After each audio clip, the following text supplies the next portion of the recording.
yapmayın. Çünkü sallanıyor iskelesi.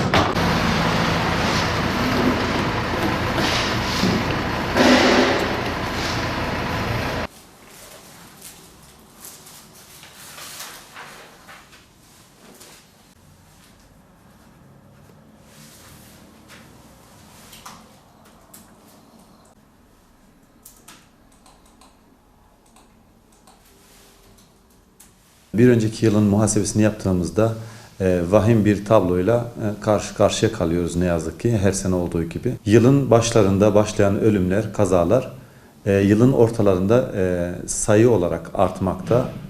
Özellikle Mayıs, Haziran, Temmuz, Ağustos ayları en çok iş kazalarına, ölümlü iş kazalarına yol açan kazaların olduğu aylardır.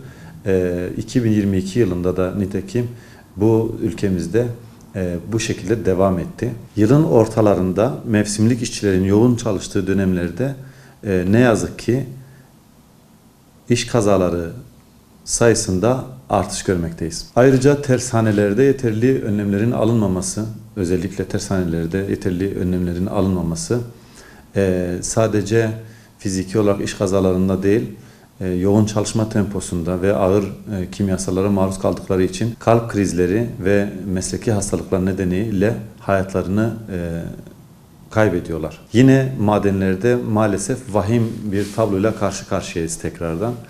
Yapılan bu kadar uyarılara rağmen, bu kadar kamuoyu oluşturulmasına rağmen, bu kadar ölümler olmasına rağmen 2023 yılına girdiğimiz halde hala kaçak madenlerin olduğunu görmekteyiz ve resmi olan madenlerde de yeterli denetimi olmayışı insanların hayatını kaybetmesine sebep olmaktadır. Sadece bu sektörlerde değil, birçok alanlarda çalışanlar var.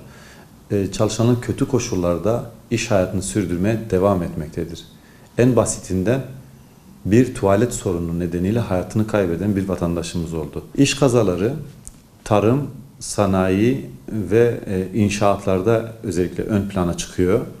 En çok dikkatimizi çeken bu alanlar. Ancak gölgede kalan bir çalışan kitlesi daha var. Bu çalışan kitlesi sokaklarda kağıt toplayan, mendil satan ve zorla çalıştırılan ya da çalışmak zorunda kalan çocuklarımız ne yazık ki sokaklarda karşılaştıkları durumlardan dolayı hayatlarını kaybetmekte ve trafik kazalarına dolayısıyla iş kazalarına kurban gitmekteler. Bunlar gölgede kalan iş kazaları kurbanları. İş güvenliği ve çalışma koşulları hususunda yasal olarak birçok eksiğimiz var. İş güvenliği ve çalışma koşullarında birçok yasal boşluk var. İş kazalarına kurban giden çocuk işçiler konusunda ne bir denetleme var ne de yeteri kadar önlem alınıyor.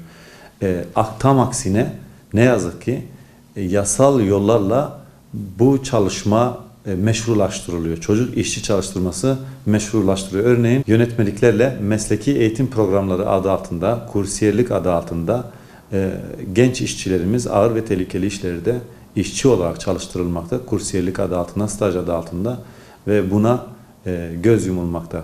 Dolayısıyla yeteri kadar önlem alınmadığı için bu çocuklarımız, bu gençlerimiz hayatlarını kaybetmekteler. 2022 yılına geçmiş olan yılımız içerisinde yaptığımız araştırmalar neticesinde toplamda 1843 vatandaşımız iş cinayetlerine kurban gitti. Yeteri kadar önlem alınmış olsaydı bu rakam çok daha düşük olurdu veya hiç olmayabilirdi. Çünkü iş güvenliğinde yapılan bir araştırmada %98 oranda önlem alınabileceği tespit edilmiş. Dolayısıyla bu 1843 rakamı korkunç bir rakam. Ölümlü iş kazaları en çok büyük şehirlerde meydana gelmektedir. İstanbul'da 256 vatandaşımız, İzmir'de 64, Bursa'da da 59 vatandaşımız bu büyük illerde hayatlarını kaybetti. Yerel olarak hizmet verdiğimiz bu bölgede Batman ve Diyarbakır çevresinde toplamda 35 vatandaşımız iş cinayetlerine kurban gitti. Bu gidişata dur demek için yetkililere sesleniyoruz.